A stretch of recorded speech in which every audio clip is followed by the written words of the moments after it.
players hitting the two-handed backhand drive and kind of leaning back or kind of getting taller when they hit it. I think it's probably, the key component of this shot is having your front foot. So if you're a righty, that would be your right foot when you hit the two-handed backhand drive. Basically, you can think of it as your dominant foot is going to be your front foot in this situation because you are stepping into it with your right foot if you're a righty and stepping into it with your left foot if you're a lefty. That shot has to be on the ground and that knee has to be bent when you are making contact with the ball.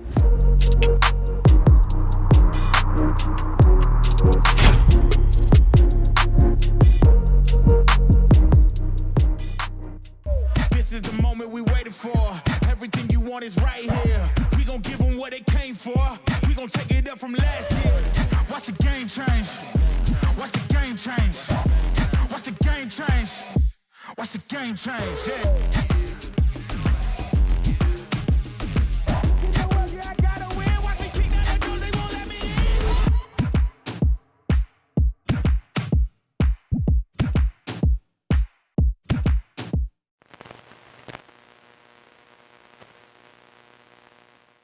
All right, guys, so we are back with another episode of my show. We have different scenery today. We're at my parents' house. Long story, but there's some other stuff going on at my house. I didn't get kicked out of my house. That's not what's going on, but that's what we're doing here today. And we're just going to get straight into it. I've got just to let you guys know, I've got a big clinic tour coming up starting on July 16th. I'm going to be teaching clinics in the New England area for 6 days straight. So I'm going to be going to Sky Lifetime in New York City. Then I'm going to be going and teaching at Montclair Pickleball in New Jersey with the Pickleball Clinic guys. Super excited about that one. And we're going to be going to other places in New England. I'm forgetting Massachusetts, KCM, Kingsbury Club, and Medfield. We're going to be doing a ton of clinics. So if you guys are interested in signing up for those, definitely check them out. You can pretty much just comment on here and then I'll show you how to sign up for any particular one that you want to be a part of. But we are now going to talk about I would say this might be one of the more overrated shots that's been asked at my clinics. I say that the fourth shot is the most underrated. I think this is the shot that everybody wants to know about. And it's, of course, an important shot. Every shot's important, but this is, everybody's asking me about the two-handed backhand drive. And really, I have a two-handed backhand drive. I like to hit the two-handed backhand drive, and I think it's definitely a shot that can help you, but it's not really a shot that you need anyway.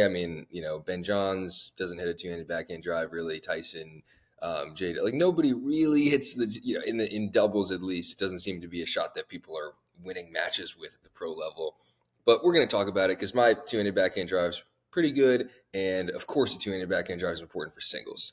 By the way, just for clarification, when I said it wasn't necessary, that means doubles. Because pickleball is mostly doubles. I don't even play singles. But of course, a two-handed backhand drive is important for singles. So anyway, one of the main things that I've noticed about the two-handed backhand drive is that it's not about getting low or even really how low you get. Of course, you want to bend your knees to a certain degree.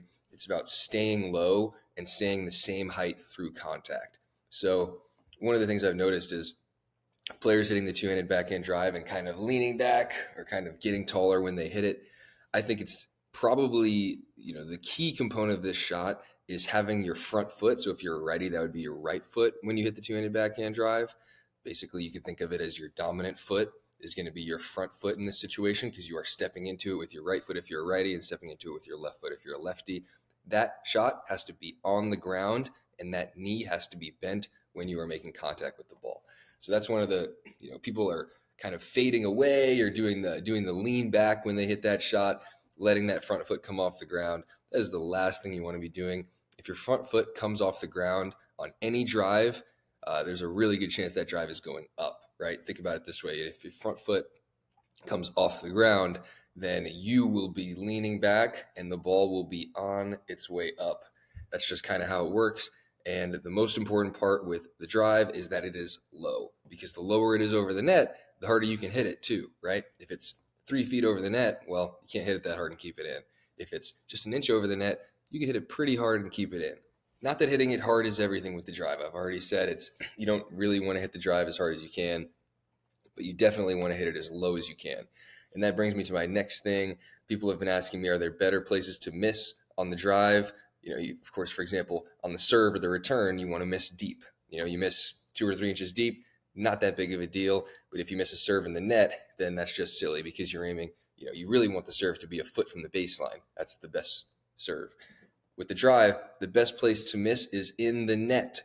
This is the biggest misconception in pickleball, I'm thinking, is that when people are hitting the drive, they're trying to hit the drive deep. They want the drive to be the same as the serve, and they want the drive to be an inch from the baseline, as deep as possible. And it's a common misconception, I think, because in tennis, you're taught to hit drives, or just ground strokes for that matter, deep, which makes sense. In tennis, the deeper that the ball bounces, probably, the heavier the shot is, the better the shot is. That's tennis. We don't need to talk about tennis. But in tennis, you're taught to hit the ball deep on the drive.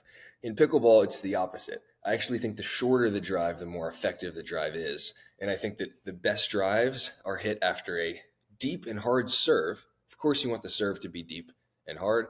And then after you hit that deep and hard serve, your drive is landing maybe even 4 feet behind the kitchen line, or 4 feet past the kitchen line.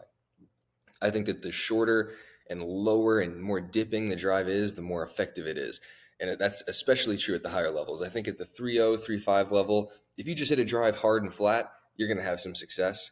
But as you get better, that's not the key to success. I think the best drives, especially at the 5-0 plus level, maybe even 4-5 plus level, are drives that are low and short, because as that player who just returned the ball is returning and then coming forward, that drive that you hit to them, if it's landing short, is going to be going right to their feet. And that's probably the toughest shot to hit, is when you're running in, because you have to run through the return, right? You can't just, stop and hit the return, which is actually something we should talk about in a second. But you can't just stop and hit the return. You got to run through the return. And as you're running through the ball and you're trying to run to that kitchen, somebody hits a drive that's maybe 5 feet or 4 feet past the kitchen line, going right to your feet when you're making contact with the ball. That's a tough shot to hit. And it's also a very easy ball to crash off of. So if you hit a good drive, your partner should be trying to crash as much as possible. So that's going to bring me to my next point. And this is kind of a funny one, because I will just tell you what it is. So when I'm at these clinics, I always tell people that when they're in transition, you need to stop and hit the ball. Not a crazy concept, not a radical concept. When you're hitting a drop, or when you're hitting a fifth or a seventh, you need to be stopping and focusing on making contact with the ball, and then moving forward if you like the ball.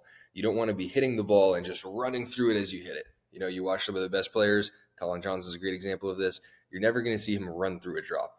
He hits the drop, and he's just completely focused on hitting the drop and making the drop. And then when he sees that it's good, or a drop that he wants to come in off of, then he comes in. And at these clinics, there are players who are just running right through the drop. I think they're just in a rush to get to the kitchen line. So I would highly recommend that when you hit the drop, actually, I wouldn't recommend, this is a necessary thing. I'm not just going to recommend it. When you're hitting the drop, your feet need to be set. You need to be focused on making the drop. Your feet have to be on the ground. And while you are making contact with the ball, your feet do not want to be moving. And that should be, that should mean everything coming from me, because my feet move more than anyone. And I'm telling you that when you hit a drop or any sort of transitional shot, your feet need to be still when you hit it. And it kind of makes sense. I mean, well, of course it makes sense, but think about it this way. Like if you are, let's say, playing basketball, right? And you wanted to make a, just a jump shot. Would you run through it, run forward, or run backward while you hit it? Because those are the two most common issues with drops. People are either leaning back or they're running forward while they hit it. Or think about it this way. If you wanted to just throw a ball into the kitchen, your life was on the line, and I said, Josh, you got to throw this ball into the kitchen. And if it drops in the kitchen, you're alive. If it doesn't, you die. You wouldn't just run through it while you hit it, and you definitely wouldn't lean back. You would have your feet set. You would just stay right where you are, and you would, throw it into the kitchen. Exact same thing with the drop. A drop or a transitional shot isn't much different from an underhand throw in the first place, and you don't want to make it harder on yourself by moving so much while you hit it. So, brings me to my final thing here. When I am hitting returns, I am running through the ball, and I try to tell people that the return is sorry, Josh, it's the new computer. It's always a different computer. And this is pretty embarrassing that I don't know how to turn off notifications here. So this brings me to my final point, which is that the return is different from any shot. The return of serve, that is different from any shot in pickleball, because while you are hitting it, you must be moving through it. You have to move through the ball. So all right, so now I'm here to talk to you guys about Selkirk backpacks. I probably shouldn't have to talk to you about them. I mean, you see them, it's enough of an ad to see them at all these tournaments. I mean, it seems like everybody's got one, and I actually think they're the best. I'm always begging Rob to send me more. I've got like 4 or 5 backpacks.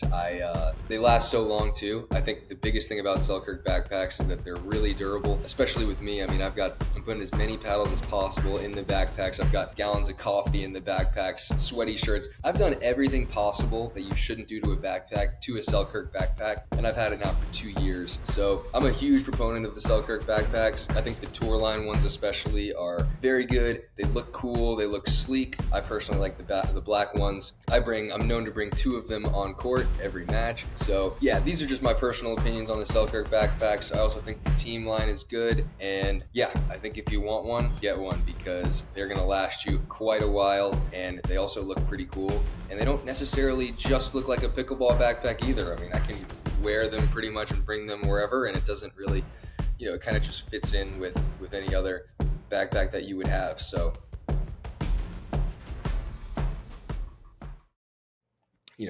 I try to tell people that it's always best to have your feet set when you're hitting any shot in pickleball. And again, coming from me, that should mean a lot, except maybe when you're hitting a drive and you want to run through it and crash your own drive, or if you're, trying to be super aggressive with a poach, trying to come across the ball, and go hit a 5th poach, or any sort of, maybe an Ernie.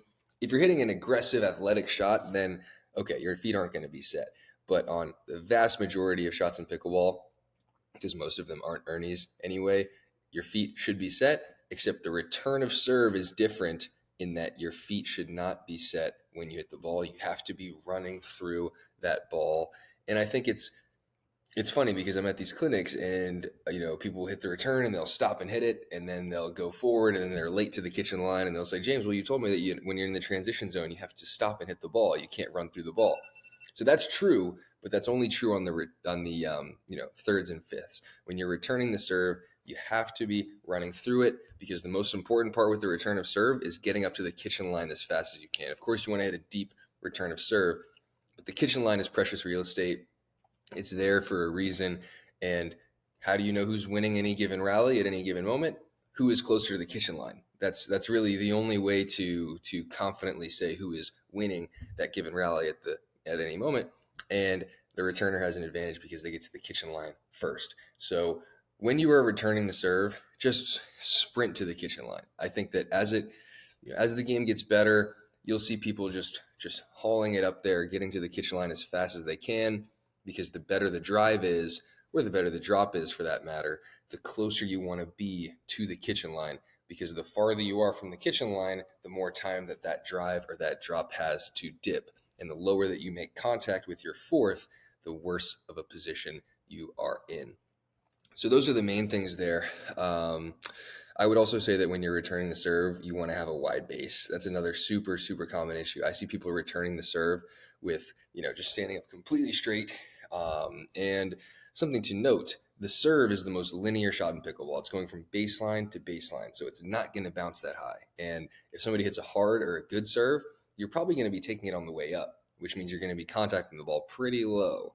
So I would highly recommend almost being like a shortstop position when you're hitting the return. I think that's going to be definitely one of the progressions as pickleball moves forward in the next few years.